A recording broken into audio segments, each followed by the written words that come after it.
और हजरात ग्रामी कदर उसके साथ साथ शराब की भट्टियां भी हैं और उसके साथ साथ सूदी लेन देन भी है, तो फिर ये चीजें डिक्लाइन करती चली जाएंगी।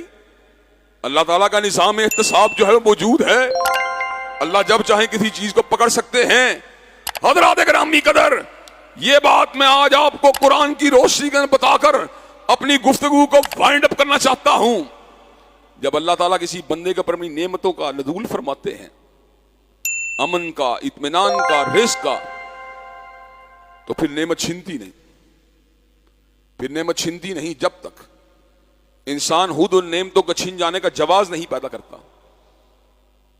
अल्लाह के लिए मिसाल नहीं, समझाने के लिए मिसाल है। एक बच्चा है जो बाप का ताबेदार है, बाप उसकी ताबेदारी के से राजी है, उसको